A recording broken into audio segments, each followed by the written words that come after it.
Good afternoon, ladies and gentlemen, and welcome back to Akron's hottest and fastest growing show, Three Throw to Go. I'm your host, Hank Forrester, coming to you live from Stakeout Studios back in the catacombs of Acme number 1. Today,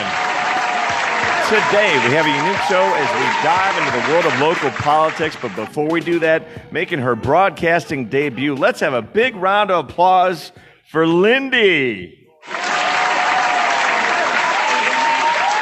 I'm just living the dream. All right, Just tonight's living episode the is brought to us by Acme Fresh Market.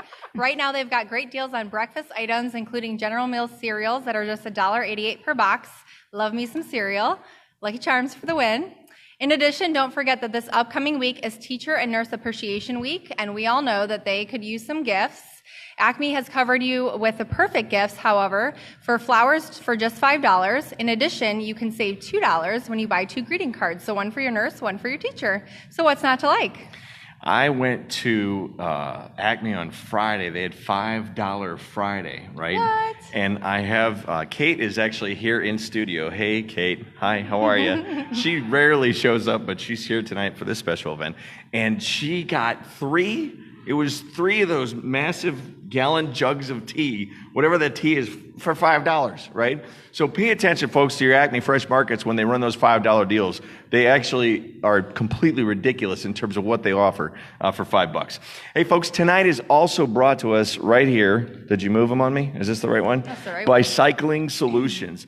Folks, if you're in need of bike repairs, bike adjustments, special fittings, initial bike setups, or coaching or counseling, Cycling Solutions can help you with all of that. Tom's expertise and process is second to none in the Akron area. And I encourage you to reach out to him either on Facebook or online at www.cyclingsolutions.net. That's a mouthful. Hey, I feel like I'm doing a hair commercial here because I'm also a client. So it's been raining now for 2 straight weeks. So I figure I'd take advantage because I figure no one's else thinking about bikes right now. So I took our bikes over to Cycling Solutions. And you walk in, he puts them up on the racks, and he says, you need this, and this. And I go, okay. And it's like a quick estimate, and he does it. And he had it done in like 2 days and ready to go. And we got these tracks back when we got married in, 2000 or whatever, 99? A long time ago. Love you. Too long. Where's the drama? I got a drama key for that. All right. Point being, he did the estimate, got them ready. 2 days later, like brand new bikes. It was like ridiculous. Okay. So yeah, I'll shut up now. You got another read. Okay. All right. So in addition, today is brought to us by Nick's Landscaping. It is time for landscaping, guys. So located conveniently on the border between Norton and Copley, Nick has been taking care of yards for over 20 years, so he's got lots of experience. No project is too big or too small for him, so make sure you contact them today before their schedule gets jam-packed. Their phone number is so easy to remember. It's 330-666-7000. He told a story about that. It was his old fax number back in Copley when he initially started years ago. Oh my gosh. And he's like, it's a great number, so I'm just going to keep it. So that's literally, it's like the easiest number to remember. If it ain't broke, don't fix it. Yeah. All right, so folks, we got a real special segment tonight. We usually don't do this. I know like earlier today, you saw what I was doing, right? I mean, we were walking around at Cinco de Mayo. We were walking around Taco Fest. It was ridiculous. 9 food trucks all in a circle, and 8 of them are selling tacos, and the other one's got margaritas and beer. It's and like you didn't bring any. I for did me? not. But no. We didn't bring any. No tacos to go. Hey, wow, we got people checking in from all over the country and beyond right now, so that's good. All right, so folks, today's special segment. So election night is on Tuesday. That's May 7th coming up. It's, what do you call them? Midterms or interims or what's the primaries? That's right, the primaries. Okay. No, I'm election stupid, and that's the beauty of it because I can ask questions and I'm not biased in any way. All right. So I wanted to offer up the platform for anyone that wanted to come in and talk about them as candidates and why we should vote for them or consider voting for them. So what we're going to do right now is we've got some candidates that are in-house. We all have some also that we're going to be calling in as well. We'll see how that technology works. That'll be a fun experiment.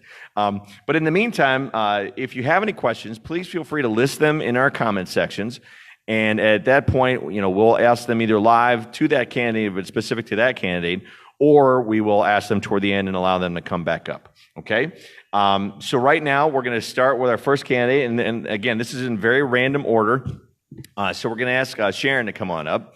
Okay, so Sharon, according to my information, by the way, just so everybody knows, this is my disclaimer. I'm giving my disclaimer. I invited everybody on these sheets. So I went through and I literally invited everybody that was running for anything in Akron, okay? And some people responded, some people did not, some people decided to come on, some people decided to not to. But the point is, in my due diligence, I invited everybody. So I threw out a very wide net, okay? So I guess what I'm trying to say there is I'm not being biased to any candidates in particular. Whoever decided to come on and use the Facebook platform of 3 Throw to Go, which is growing, by the way, is more than welcome to. All right? So big round of applause. Let's hear it for Sharon, everybody. How you doing? I'm great. I'm glad to be here. All right. Well, we're glad to have you. Was I right in that? It's Ward 10, right? It is Ward 10. Okay. So we didn't talk about all the way that this all works, right? So the camera's up there. So our tendencies is we as humans, we like to look at each other, right? But we also need to remember that we're doing a show as well. So talk to the audience too. I will try to listen in this year and talk that way. All right. So first of all, go ahead and just give us a general introduction of yourself. Okay, my name is Sharon Connor. I live in Goodyear Heights, which is predominantly most of Ward 10 in the east side of Akron. I have been in Akron for about 35 years. I originally was born in Philadelphia. When I came to Akron, I have 2 grown children, and I was a parent, PTA mom, all of that, and was starting to establish myself in the neighborhood through those ventures. I was asked at the time to consider a run for city council, which I did in 1993 and 1995. I was not successful in either of those campaigns. And so I aligned myself and started working with a group called RIGHT, R-I-G-H-T, standing for Residents Improving Goodyear Heights Together. And that allowed me to just open a lot of doors, do a lot of really good work. I've been with that group for about 20 years. And stepped down recently to make another bid for Akron City Council. Through my time with the RIGHT Committee, I have written many grants to bring money into the neighborhood to the tune of about $250,000 over the 20 years. With that, we built a gazebo at one of the city parks. We just recently built 10 little free libraries. We put in a veterans park with an engraved brick for every soldier from Akron that died in Vietnam. We do a Dr. Seuss literacy celebration every year in the elementary schools. So those kind of things. Our biggest event is the Night Out Against Crime celebration, which is done every year on the first Tuesday of August, which is a big open block party and an opportunity for our residents to get to know each other, to have a casual friendship with the safety officers so that when they have a problem in their neighborhood, they know who to call and how to get those services. Okay. All right. So, getting away from what do we got? Okay. Getting away from the specific Goodyear Heights area now, let's talk more about Akron in general. Okay. So, how do you think Akron's? In the way I phrase the question, and again, you're our first, so I'll try and get this right. Okay. How do you think Akron's doing at the moment? What is good? What needs improved from an Akron standpoint? How do I think Akron's doing at the moment? I think Akron's doing pretty well. There are always things you'd like to do better, and always some things that you know are good. I think the resurgence of the arts community has been tremendous in the last 5-6 years. I think the Akron Parks Challenge is a great way to open up the residents' ideas of what they'd like to do for the parks. We were fortunate that Reservoir Park was a winner of the Akron Parks Challenge. And by having that owner-occupied, resident-led improvements in the park, it allows the people to have what they believe they need in their parks. Some people prefer team sports, some people prefer individual sports. And by having that be dictated by the neighborhood, you can do that. I think obviously, Akron has its challenges like every city. Roads right now are a big challenge, but that should get better. Issue 4. She's laughing over here. Issue 4, money is now coming into play, and the city has an aggressive plan to, redo 54 miles of roads. Not fast enough, but they'll get there. Yeah. So I see good things coming. Like all things, they take a little bit of time. They take a more, a group that can be more cohesive. Right now, I think our city council is challenged and kind of fractioned, and it really needs to come together so that we can all move forward and stop some of the in-house arguing and things that are going on. Okay. What do you see in your future vision for Akron then? My future vision for Akron. I like the idea of the identification of the different neighborhoods. You know, now that we've identified 24 different neighborhoods, it gives each of them an opportunity to kind of find what their niche is and find their brand. Find what really makes that piece of Akron excellent. You know, Highland Square is kind of really developed as more of an artsy, kind of eclectic community. Goodyear Heights has a huge historic value, unlike some of the other neighborhoods. I mean, our major industry was built there. Most of those homes are over 100 years old and in great condition. Kenmore is kind of establishing a music vibe.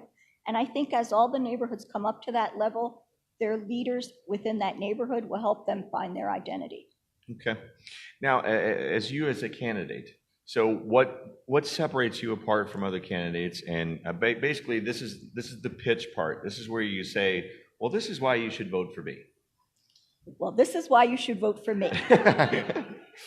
I have 20 years experience within my neighborhood, working with people, building relationships, building those bonds that keep a neighborhood strong.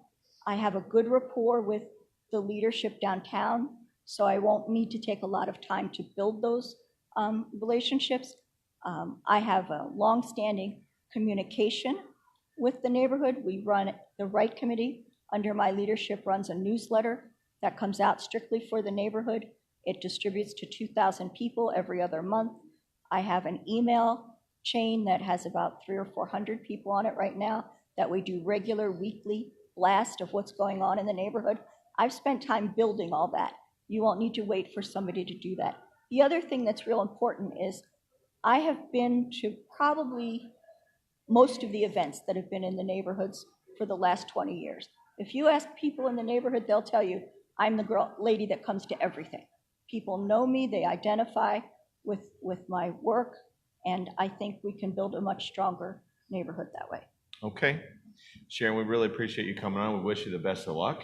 Thank you. We're gonna, like you said, you're free to stick around because toward the end, we got 2 or 3 more interviews, and then toward the end, we'll bring up some tough topics, and people will be able to discuss that freely. Okay? Great. I look forward to it. All right. Thank you so much. Let's hear it for Sharon, everybody.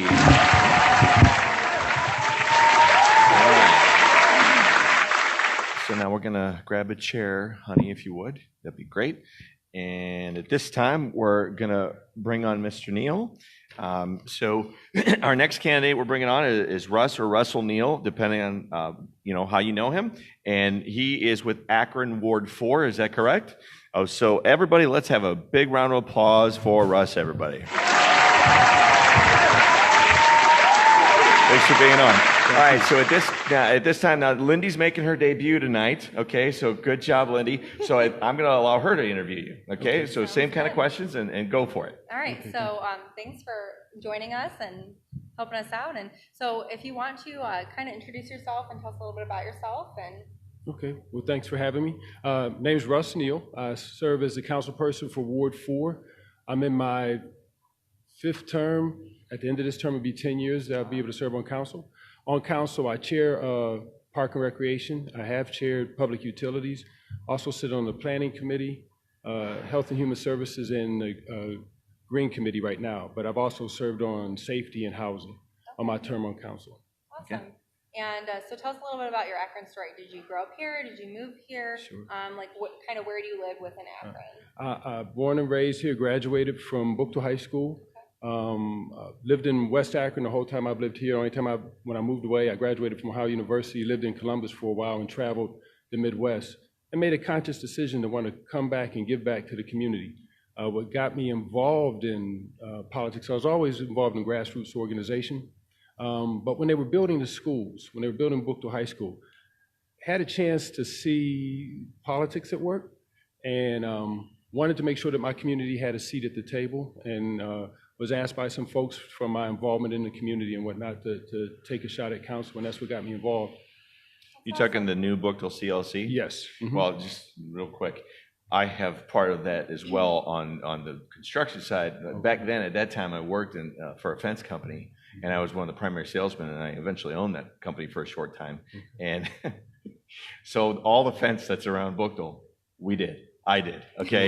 And so trust me, I know all the politics that were involved just with that. There was just one thing, okay? Right, So right. I get you. Okay, go. So where do you see like Akron as a whole, like the future with moving forward? You know, right now, we have two Akrons. If you followed the recent stories in the Beacon Journal on the future of Akron, you saw where they had 4 interviews throughout the city. Was it the Detroit story? Where they brought up? Well, the Detroit story was part of it, Okay. but they actually interviewed citizens throughout Akron. Bookville was the first one. Doug Opplinger, The Devil Stripped,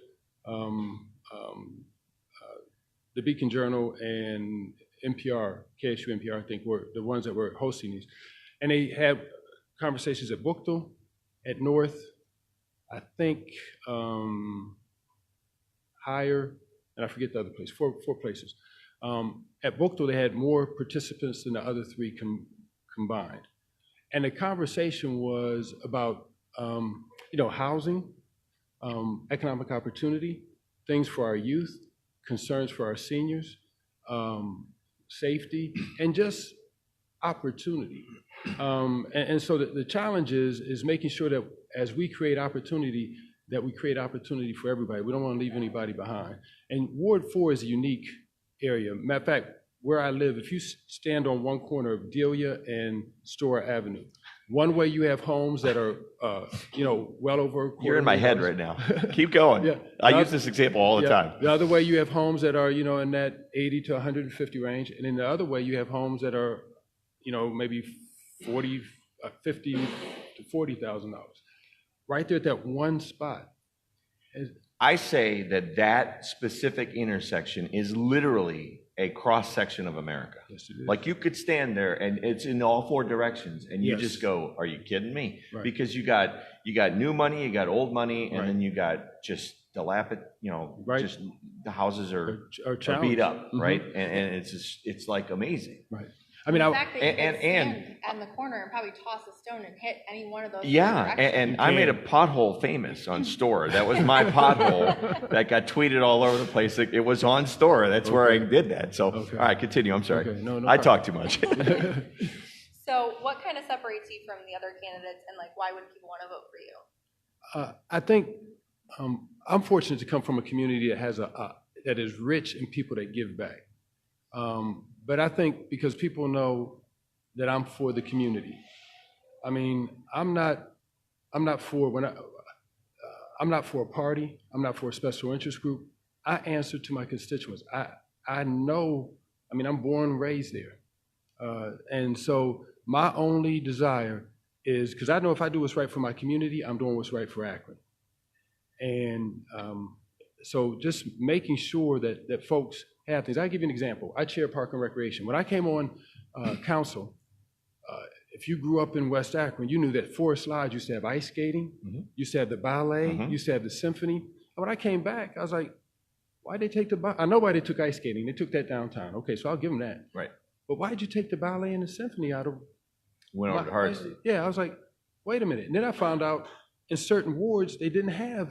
And I'm like, as a city, we should make sure that there's equitable resources in every... So it took me literally to this year to make sure that not just my ward, Ward 4, now has the ballet, the symphony, and concerts and things, but Ward 2, Ward 5, Ward 3, Ward 6, these other wards that didn't have concerts. So, I being from here, knowing some of the history, some of the culture, I think that gives me an advantage. And then too, you're accountable to people who knew you when before you even knew yourself. So. So were you instrumental in, like right now, they have the concerts in the park every Monday. We love those. And they're all over the place, right? So that's good. What was I going to ask you? Oh, so I grew up, all right, I went to St. Sebastian's. I grew up in Orlando, like right there. So I literally learned how to play pool at Forest Lodge because they had all the bumper pool tables. Right. So that's where we would just go, get done with school, and that's where we would go hang out. And I haven't seen that kind of traffic there recently. Are all the lodge functions still open there? You know, Forest Lodge, we're fortunate because St. Sebastian's adopted Forest Lodge and they rehabbed the whole lodge because the city didn't have the money. Okay. But that's something we've talked about. You know, where kids would go to the schools and play caroms and all those kind of things. Unfortunately, in the city of Akron for youth, we don't have a skating rink. There is nothing for youth to do outside of, you know, basketball. And we had some youth from Bookto that did a park survey that literally, the one that the city paid $50,000 for, said the same thing. And it let me know how you have to be careful because you could get out of touch. The children came back and they had assessed our park and rec facilities with other communities. And they started telling us what they wanted for park and recreation. Guess what the number one thing they wanted? Nope. We'll go with pools. Nope. Wi-Fi. Wi-Fi. Internet service. Well, and it's interesting you bring that up because in a previous job, I got a lot of those. It's too many. In a previous job, one of the things that we had talked about was IoT, Internet of Things, in terms of why doesn't Akron have universal Wi-Fi?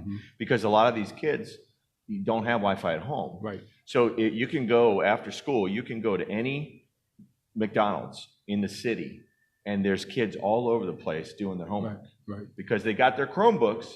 So we've equipped them with the Chromebooks, but they don't necessarily have the facility to be able to use those Chromebooks to get their homework done. Right. So they go to like these places that have it where they can get free Wi-Fi. Kids talking. Internet is trending for the youth. But see, now that's being very observant. It's just like in some neighborhoods, you'll see shopping carts left on the street. Right. And people complain, but I said, how many people do you think want to push their groceries down the street in a shopping cart? Right. But that's the only option. As a city, we need to know, there's an indicator of a deeper problem that we need to address. The McDonald's, I haven't seen it because I don't eat at McDonald's, but that's very observant. Now, as a city, we have to know, okay, now as citizens, we've invested all this money in CLCs. Two of the greatest assets of our generation, our legacy, are going to be our schools and this sewer project that we've invested. Which we are investing in right now every month. Yes, sir. Yes, sir. So I mean, the CLCs, community learning centers, after the school hours, we need to have those open. We need to make them accessible to like the right group and these other groups so that the community can be there and folks that don't have Wi-Fi can utilize that. That's a partnership that we have to make sure that we utilize. I'm going to put you in touch with, you know, however things go, you continue on at least till the end of the year or whatever, right? Yes, sir. There was a group I just had them on 3 weeks ago, and then I covered the Cleveland Crunch reunion game. So Otto Orff and Royal Air Entertainment, David's actually a Firestone graduate, and he's been on the show with Otto, and they're looking to do futsal fields at these local parks, which if you're not familiar with futsal, it's basically indoor soccer, but it's outside and it can be played in small group games, kind of like on a basketball court, all right? Yeah. So there's already other forces that are working toward making parks more utilized and giving kids more things to do than maybe just a basketball court. You know, so point being, remember the old E.F. Hutton commercials? It's like you just got to get the people in the elevator together and have them actually talk to each other. Right. Because right here you could have a developer and right here you could have a home builder and they don't even know who each other are and they're in the same room, right? So I think there are potential solutions that we can all work toward. Like you said, if things get less fractured and people are just more willing to work together. Right. So thank you so much for your time. Well, thank you. I appreciate you being on. Stick around for the questions in a little bit. We're going to do some technology here. Let's hear it for Russ, everybody. A little round of applause.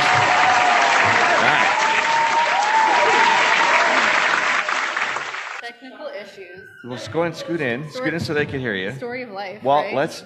Okay, so now give us your brand, huh? We're ready for him in a second, but before we go to Brian, okay, tell him about you. What's your Akron story? You're new. It's a new host here. I am not new running co-host. for council, just so everybody She's not knows. running for council. Give us the two second version of Lindy. All right. So Oh, your Akron story. I am. Right. Yeah. I grew up in Parma. Okay. And Pierogies. Love it. Okay. Well, you know. Okay.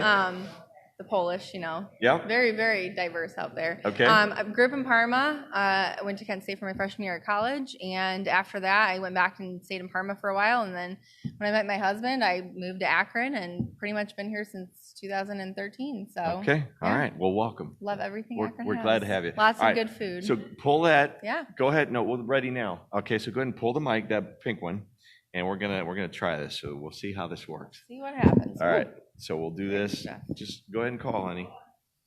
Okay. So, folks, right now we're going to bring on our next candidate, and we're going to do it remotely. He's running for Ward 8 Council, and his name is Brian Fortney. All right? So we're going to put a phone call into Brian, and let's go ahead and do that. We'll see if this works. It should, in theory.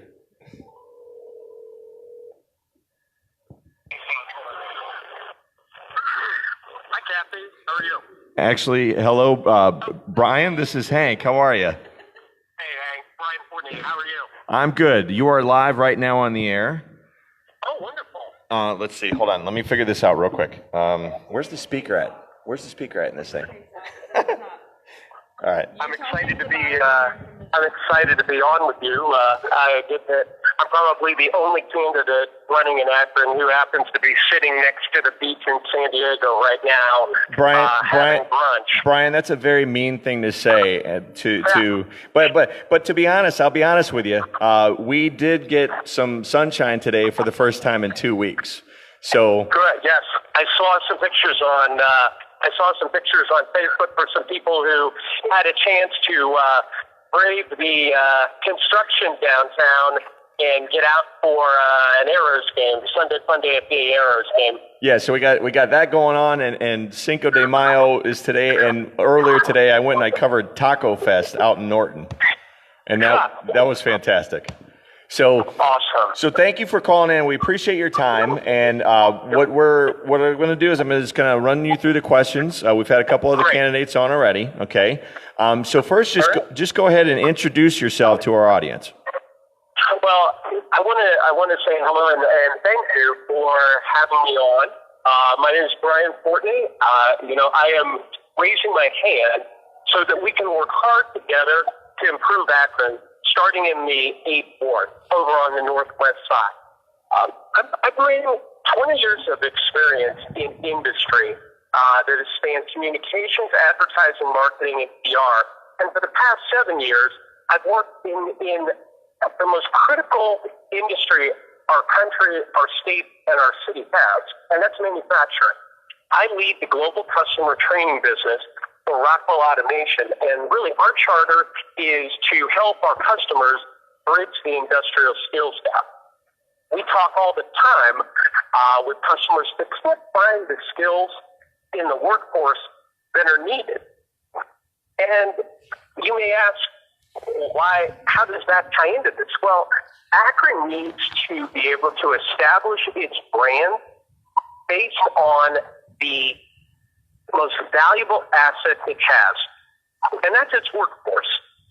The people of Akron work hard, and they work hard together, and we have to do a better job of branding what it is our constituents can do so that we can grow our economic base and continue to improve our city. Awesome. So tell us a little bit about your Akron story. Did you grow up here? Did you move here? And what part of town do you live in? So I was born at St. Thomas Hospital, actually on the 3rd floor, where my grandma Margaret actually was the head nurse of the maternity ward for over 30 years. And I grew up in Ellett. I was lucky enough to have an opportunity to go to St. Matthew's for elementary, Ellett High School, and then moved on to my undergrad degree at Mount Union, and then finished up my master's at Baldwin Wallace. Growing up in Ellett, I was the only son of a single mom, Patsy, who at times worked 2 jobs to help me get through college. Right? Things weren't easy. You know, she worked hard and was very dedicated to helping me see the opportunities that education provides, and also to never forget that the most important thing that you can do is to give back and to care for those in your communities. But growing up in Ellett, I am a proud grandson of a rubber worker, and I'm a proud great-grandson of a rubber worker. And Akron runs deep in my veins. So, Brian, how do you think Akron's doing right now? What do you think's good, and what do you think needs improved? Well, I think Akron certainly has its challenges, right? But there's great opportunity. But part of that opportunity has to be wrapped around the way we communicate the actions we're taking right now. There's some very serious financial challenges, and those challenges are being exacerbated by, of course, the sewer project that we all know. But we're facing an economic challenge that's being driven by all of the various road construction and the impacts to local business that's causing. And quite honestly, we're not doing a really great job of telling the story of what the strategy is, right? Many times you'll hear the mayor's office or others talking about the rah-rah message, which I believe in, right? I believe in a very positive message for our city, but I think that we could have a lot more alignment with our citizens if we were direct in saying that we're going through some growing pains. We're going through some transition right now, and it's not easy. And that we're making progress to make things better. We also, I think, have to do a better job of connecting why the investment in downtown, why the investment in rebuilding the road system in downtown really links to the success of the individual wards throughout the city. So I think we have some challenges, right? And we just saw in the newspaper on Thursday and Friday the risks, the financial risks we're seeing within the sewer project, right? We have billions and billions of dollars being spent on the EPA mandate, and we're seeing the lack of project management, the lack of enforcement of the contractors is putting the city at risk for fines and costs that could get into the additional tens of millions of dollars. Don't tell me that. It's a real thing. Don't tell me that. I mean, the water bill. I'm trying to be unbiased with all my interviews, right? But when it comes to the water bill, that's my trigger. Right. Okay. Well, listen, it's everyone's trigger, right? When it comes down to what matters to constituents in the wards, right? It's roads, the smoothness of the roads, the quality of our schools, and the affordability factor to live in the market. All right. Right. And when someone like myself, I basically live by myself in a nice sized home, and I'll tell you, it's $121 every month, and there's just me in that house. I can't imagine what some of our families are experiencing right now. The bills are, quite honestly, this is what I said at the Fairlawn Heights candidate forum, the bills are too damn high, and there's unfortunately no end in sight. Because I'll tell you, and you know it from being a political observer, if folks can't tell you, if the government can't tell you how something's being paid for, you can rest assured that they're going to be reaching into your pocket. Yeah. This is why I'm glad I don't own a house right now. And we live in an apartment where water is covered because it's just far too expensive. Well, and Brian, just so you know, I got Kate's here, my wife's here, and we have 4 kids. So you don't want to know. Mostly girls, right? What's your water bill? My water bill went from, it was in the $50 to $75 range initially back in the day. And then it jumped. The lowest it's been in the last couple of years while it's been going on was about 165, 170. I'm usually in the 190 to 215 range. I think I just had a heart attack. That's real money. That's real money to our families. Somewhere in there. Yeah, that's real money to Akron families. You have to remember that you have, unfortunately, 40% of Akron families live below the poverty rate. And above and beyond that, right, even if you're doing well with a strong middle class income of $60,000 in the family range for a family, you're still talking about essentially an additional car payment a month. Think about that. Right. Your water bill is now turned into an additional car payment. Well, how much more can our families afford? And well, the annoying part is when you look at the bill itself and you see how much is for the EPA mandate. It says right on there, 80 whatever percent is for the EPA mandate. So, you know, I'm like... Usually 69%. Usually 69% of your... mine says 83 or 84. Yep. So it says it right on there. Anyway, so we're getting off on a tangent. And you're triggering me right now. All right, so yeah. what... And here's what I'm gonna put my election at risk. I'm gonna tell you it's gonna get worse. And I'm gonna tell. And they asked me. The Beacon Journal asked me when they endorsed me. They asked me in that interview, would I vote to raise the water bills, or will I commit to never voting to raise the water bill? And you know what? The easy thing to do, and the politically expedient thing to do, would be to say, absolutely, I will never vote to raise these water bills any further than they are now. But you know what? The truth is, and we have to start telling the truth at the level of municipal government, is that I can only make that decision based on information when I'm asked to make that vote. Whatever it takes us to get this project done and behind us. The federal mandate doesn't give us any waiver, doesn't give us any wiggle room. Judge Adams, a mandate is his mandate. We are going to have to do what we need to do to be able to get this behind us. All right, so Brian, one last question. In your future vision for Akron, what separates you apart from other candidates? Why should folks vote for you? Because you know what I bring to this that does not exist within our city council? A mindset of economic development with global experience.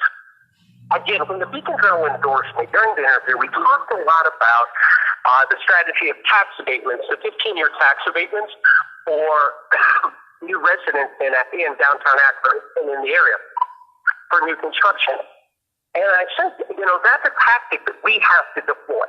All right, it's a costly tactic, but it's a tactic we have to deploy because we don't have a clearly defined strategy around our workforce. And here's what I mean by that. Think about Raleigh, North Carolina. All right, a city really not that much different in size than Akron. 30 to 40 years ago, the city fathers of the Raleigh-Durham area looked around and said, we are going to have a singular strategy. We are going to be the Silicon Valley of the East. We are going to attract the best of the best of the technology world. Cisco, IBM, Bell Labs at the time, Microsoft, Red Hat now in the software space, Salesforce, right? What they did is they focused on a strategy and they communicated to the world with absolute clarity, what their workforce was, what their approach to attracting business was. And I can promise you, I have friends who live down there and I travel down there often. The reality is you don't have tax abatements to live in downtown Raleigh. You don't have tax abatements to live in suburban Raleigh. And the 3,200 square foot house that I live in, that I have been blessed with the economic ability to buy in Akron for $345,000, cost $850,000. And home value, we all know, home value is solely a function of demand. It's driven by demand, and that demand is linked to the economic opportunity for their residents. It's tied to the affordability of the services and safe schools and safe communities. That's it. That's what we have to do. My strategy is to take us into a mindset of being able to communicate with absolute clarity what our workforce is, that we are a hard-working town that can support your business, whether it's IT or whether it's mid-sized manufacturing, that we have the education and the skills to give you the workforce that you need, and the companies will come, and they will help fund our renaissance. That's my vision. All right. Sounds great to me, Brian. Good luck, man. Now, listen, if you want to tune in, you can tune in. We're going to be asking some tougher questions here toward the end of the show with like a panel discussion. So if you go to that 330 to Go Facebook page, you can find the show live right now so that you can at least type in your responses to some of the questions that we ask. Okay? Yeah, I know you're beaching it though. So, well, it's all work, right? It's all work. It just happens I'm out here speaking at a large Technology Industry Services Association. I'm doing a keynote on Tuesday and talking about exactly what we're talking about, right? This is what I bring. I bring the industry and global experience to make Akron a stronger community that's more affordable for our residents. All right, man. That sounds good. Good luck to you, okay? We look forward to watching how this thing turns out on Tuesday. Great. All right, Thanks take care. for making the time for me today. No problem, Have a man. great day. Bye-bye. Right, enjoy. All right, so quick TV timeout, and we're going to do one more call here. We've got Tammy. Let's see here. So we're going to be calling, this is Tammy Cummings. Tammy is running for Ward 7 council member. And then once we're done with the call with Tammy, we're going to bring Russ and we're going to bring Sharon back up here in the panel format. And then we're going to throw out some doozies, a couple curveballs so that have come in from the audience. So, she ready to go? All right, so hi, everybody. Thanks for tuning in. If you're just tuning in now, we've interviewed 3 candidates up to this point, and now we're getting ready to call Tammy. And here we go. You're going to do this one, right? I'll just hold the. Oh, this is Tammy. Tammy, this is Hank and Lindy live. How are you? I'm well. How are you? We're swell. We are swell right now. We're learning about Akron, things that we knew and things that we did not know. And things I'm not sure we wanted to know. Some things that we didn't want to know. So Tammy, I'm going to shut up and I'm going to let Lindy. Lindy's making her broadcast debut today, so I'm going to let her interview you. Okay? Okay. So thanks for being on the show. We really appreciate it. No problem. All right, Tammy. So kind of tell us a little bit about yourself and a little bit about your Akron story. Did you grow up here? Did you move here from somewhere else? And kind of what part of town you're residing in? So I was born and raised in Firestone Park. Well, actually, I was adopted into the park when I was 3. My family lived in Firestone Park. So when I was adopted, we lived on Mapledale, and I lived there till I was about 17. And then the family moved out to Manchester. So I had some children and moved around the city for a couple of years. And I realized there was no place like Firestone Park. I just really wanted to raise my family there. So I packed them up and we moved back into the park about 10 years ago. And we love it. I don't come from a political family or a political background. My degree is in social work assisting. So I don't come into this as a politician. I come into this, being able to have eyes as to what is needed in the community and being able to come up with solutions as to how to fix those needs in the community. Awesome. So kind of tell us how you think Akron is doing at the moment, like what's good, and then what are some things that you think need improving? Well, definitely the streets need improving. Our system for as far as the road conditions, that needs improved. Really working with the people in low-income pockets, that is really what I see needs to be touched on the most in the city. We're doing good things trying to improve downtown, but I think that a lot of that money can be outsourced into the different pockets of the community that are dealing with poverty, the minorities that are there, the crime that we're dealing with.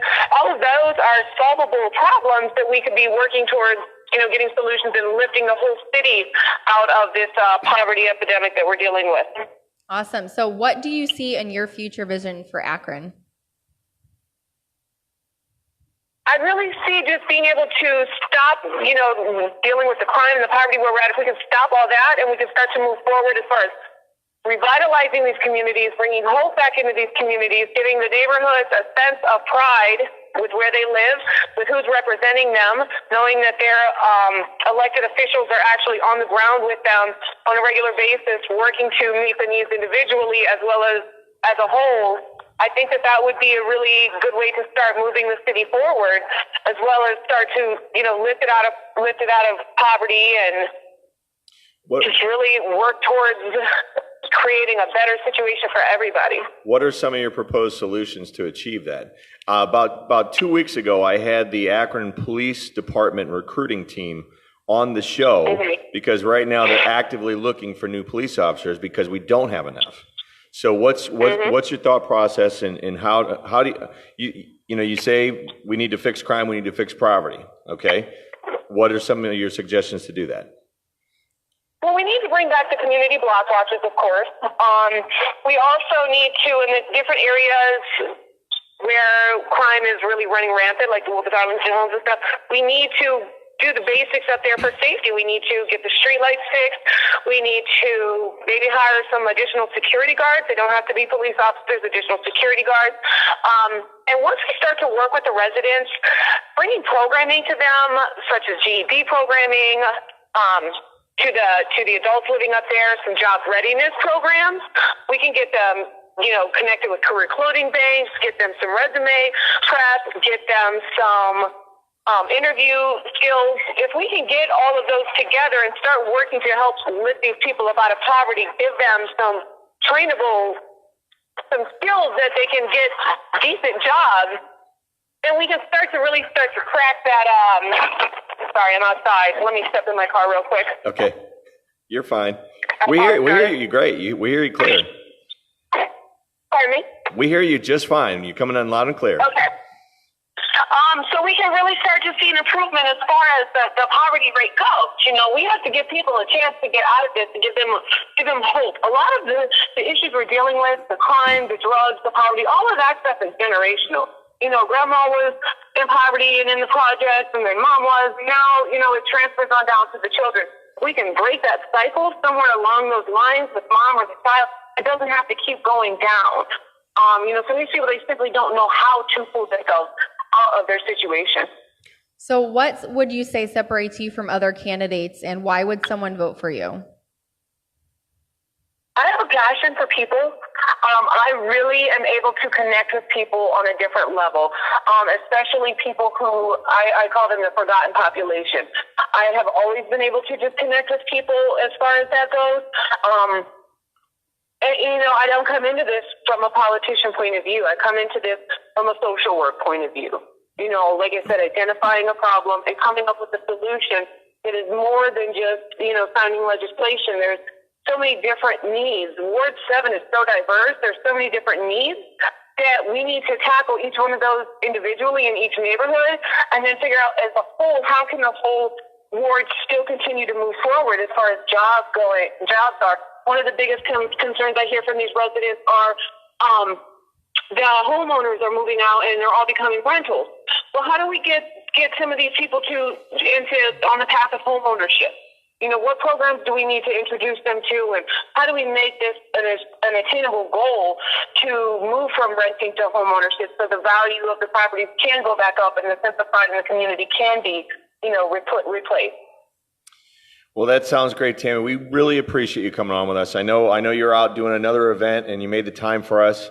So thank you so much for coming on the show. And again, you'll be able to find that on the 330 to Go Facebook page. We're going to save it. It'll be up, so you can feel free to distribute that as you want to. In addition, if you want to log in a little bit, we're going to be asking some tougher questions here to the folks that are here right now. If you want to write your responses in, you can do that too, or you can do it after the fact. Okay. And I'll make it available on YouTube later on this evening. Okay, thank you. Hey, good luck on Tuesday, all right? All right, awesome. Thank you so much. All right, take care. Bye-bye. Bye. Bye-bye. That was Tammy, everybody. Big round of applause for her.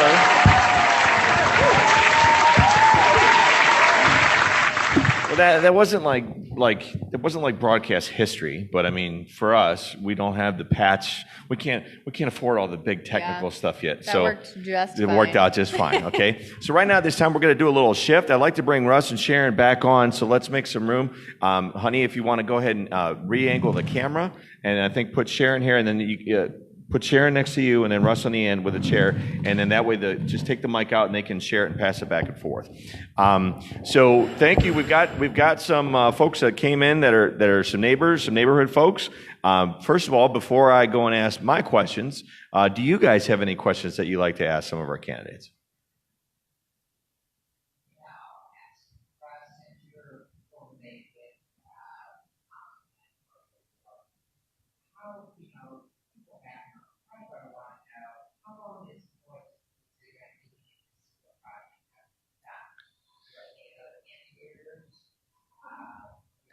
All right, so the question's coming in from the audience right now, and maybe we could do it better where you come up and ask with the mic, but that's if you want to.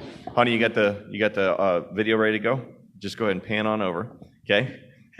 Just say your first name, where are you from, how you doing? I'm Jerry, and I'm from Akron, and I have since Russ is currently on Akron City Council, Russ, how long is this sewer project going to last? How much longer are we going to have torn up areas and all this other stuff? Okay, just hand that mic over now. Okay. Well, if you read the paper, we're about 80 to 85% complete with the project. I believe we're mandated to have it done, and don't quote me, I think 2023 is around the time when we have to have it finished. Ugh. Yes. Ugh. No, that's 4 more years. Yeah, no, but I mean, that's when we're It has to be done by it has to be done by that time. Don't quote me. You're saying we're 80 to 85 done, and again, Correct. and you've seen a lot of progress, and I've been told that too. Okay, so thanks, Jerry, for the question. We appreciate that. All right, so before we go on with my question, so I love science. Science is awesome, okay? And if you take a look at what happened with the big snowstorm, so you had snowstorm first, then you had warm up to like 50 and rain, and then you had negative 20. So it was literally the perfect storm when it comes to literally destroying the road. Because what happened was you got a 4-day window where the plows were out. They were out. Okay, we saw them. The plows were out, so the plows are out hitting and doing their thing, and they're chunking, and then the next thing that happens is all that rain. And then all that rain gets deep frozen into all these cracks and crevices. And if any of you know science at all, it's called frost wedging.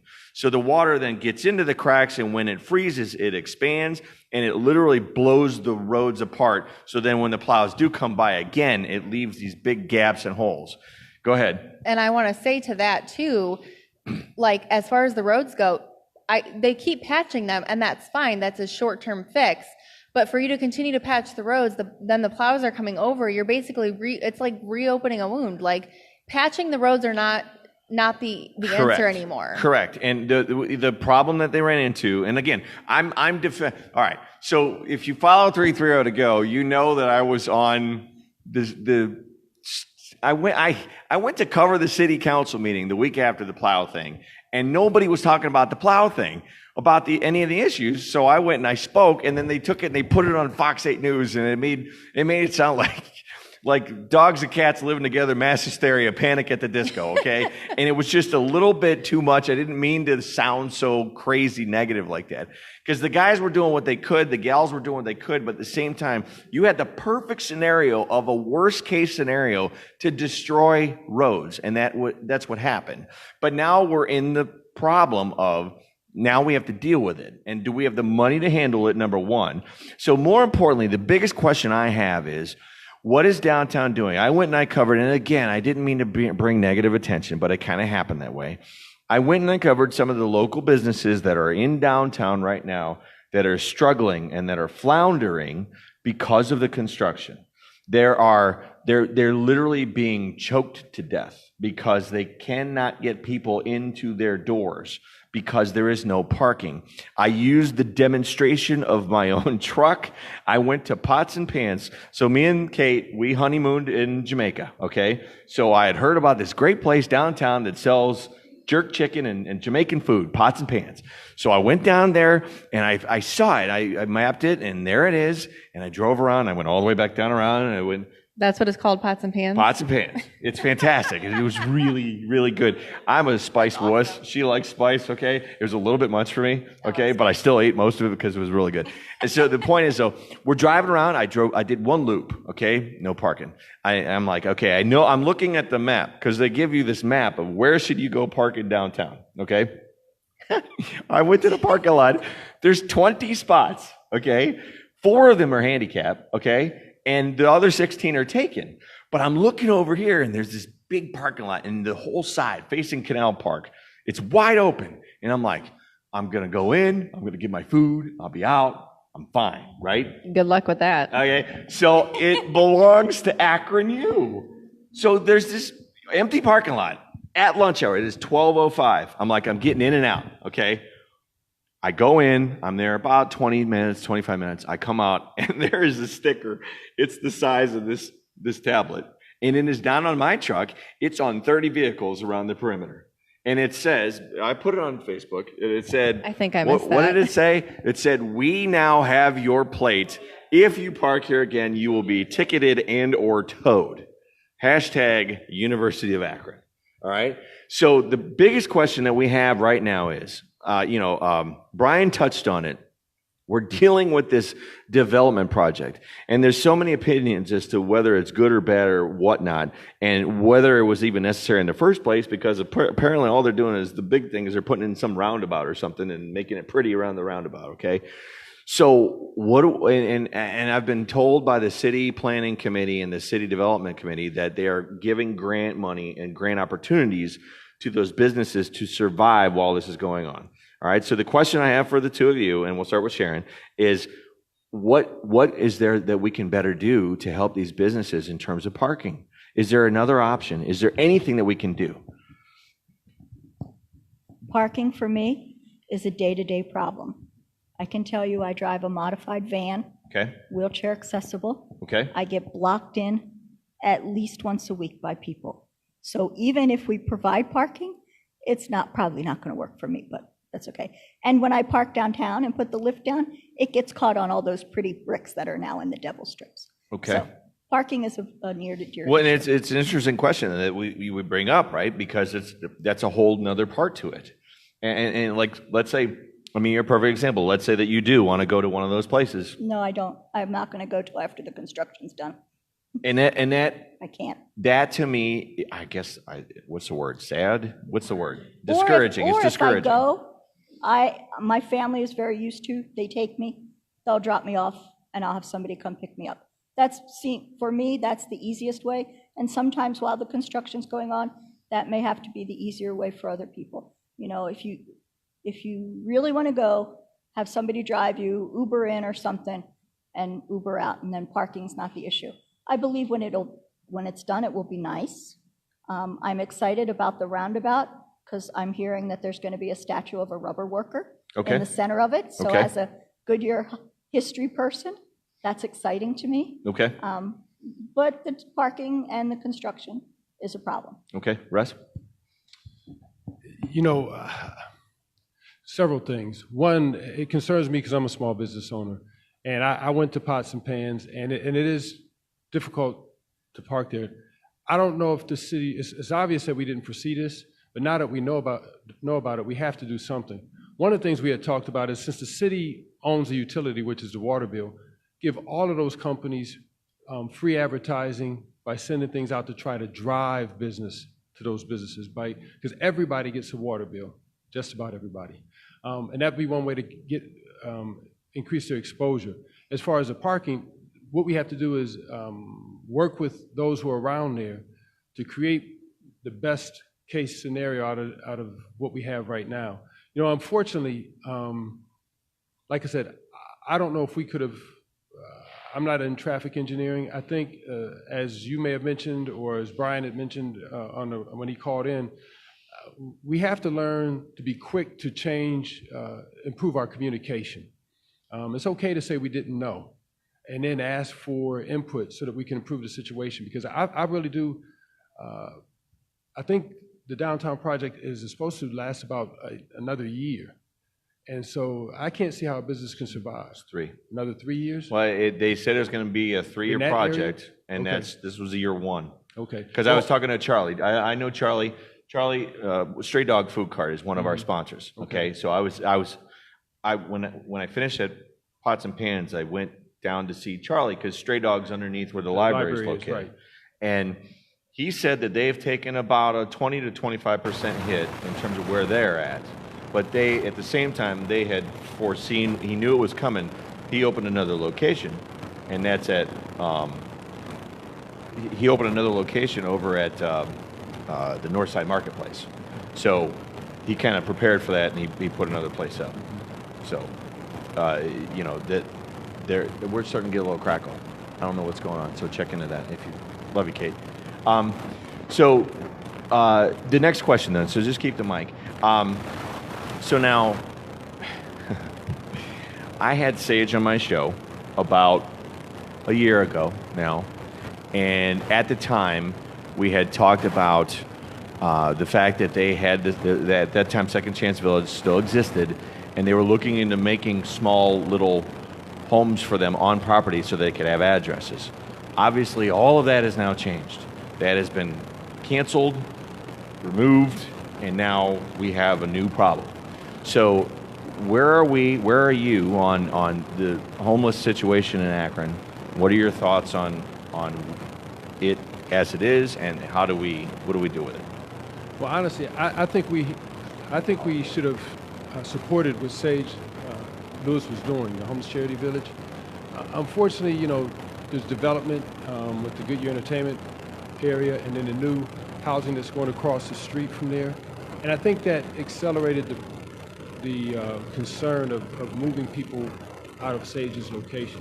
But if you ever went there and visited, it was probably the best solution that we had. We had I visited. We did a walkthrough. Yeah. We have a walkthrough on 3 Throw to Go. Yeah, I mean, people had all the they had access to technology to be able to wash their clothes. They shared responsibilities, and they had a support system there. I wish we as a city would have worked more closely with them to improve whatever those concerns were. I honestly think one of the reasons why we didn't is because right across the street, now there's a new housing going up, and right down the street you have the Goodyear Development Project, the Entertainment District, and that's unfortunate. So hopefully as things progress, we'll have better communication with those who are providing services. Sage is unique because the city has different nonprofits that provide housing, but the population he was serving obviously wasn't being served by them. So in the future, I'm hoping that we work with Sage and others like him who are reaching that population that as a city with the traditional institutions we haven't been able to serve. Okay, Sharon? Tent City has been a difficult issue because I can see both sides. I've known Sage for a long time. I've known him as a neighborhood advocate on the east side. I believe Sage is doing a good job. I certainly believe he has great intentions, and I certainly believe he is caring for a side of the population that may have not been as cared for. I also know it as a neighbor because I belong to the church right next door to the Tent City. And Annunciation Terrace, the apartment building, you know, they were right in their backyard. A lot of those residents can no longer be in the backyard of the terrace because all these tents were in their backyard. So that creates a problem. We've added a number of dinners to help support that, but there is a growing concern. At one time, most of those people were placed, and now, through whatever reasons, addiction, finances, they're not staying where they were placed, have chosen to come back out. We're seeing another round of tents popping up in isolated areas on the east side. I wish I knew what the answer was. I certainly believe there's room for both, and for all of us. Maybe that's a permanent location. Maybe we find a building that would serve their needs. If I ruled the world, I would give them a small school, one of the closed schools. Yeah, I thought because that then you would too. have the gym to set up the second chance store. Litchfield. You'd have the cafeteria. You'd have the old classrooms for Litchfield. living space. You'd have parking. Most of the schools, even if they're in a residential area, have enough buffer around them that they're not in people's backyards. And again, you would have everybody in one place where you could provide them the social services and the safety net that they need. Okay. That would be only good if I ruled the world. So. Okay, well, we don't. So we got to go through these processes. So guys, today's been great. We're starting to get ecstatic, so it's a good time to end. But thank you, both of you, for being on. I wish you guys the best of luck. And to any and all candidates that are out there, I know there were a lot of people that had planned on attempting to try and be here tonight, and they ended up changing their plans because we got sunshine for the first time in 2 weeks. So they're out knocking on doors right now. And we respect that, but if you want any candidate that is out there, folks, feel free to share this all over the place. And again, I'm going to get this up on YouTube tonight. And feel free to comment and share this, and it's been real nice to have these discussions because, like I said, our show has a tendency to be more whimsical and we focus on more fun type topics, but this has been very informative. So I hope it's been helpful to you guys, and thank you so much for being on. Thanks for allowing us to share this information with you folks. And now this is on you. As Americans, exercise your right. Get out and vote on Tuesday.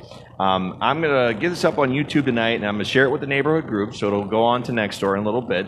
But make sure you tune in. Hey, next week we got a fun one. And back to what I was telling you about Stray Dog, they're at the Northside Marketplace. So I'm taking Kate, yay. I'm taking Kate on a mom date, we'll call it, and we're going to do a full walk around inside the Northside Marketplace. I'll spend some bucks on you too. Yeah, I said that, didn't I? All right. So, and I'll spend some bucks, but the point is we're going to get a chance. There's so many local vendors that are right inside that Northside Marketplace, and it's a really neat vendor space. It's over at North Hill. It's in that Luigi's Plaza right by DBA in that area, okay? Until then, you ready? It's your first time doing this. Sure. Until then, I don't know where I'm going, but there ain't no sense in being late. Everybody that's here, say goodnight, Shirley.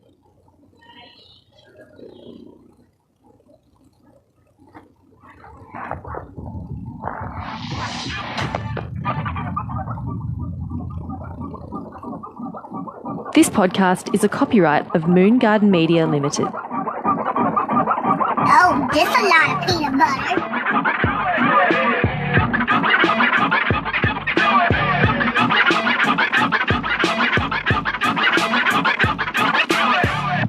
Goodbye!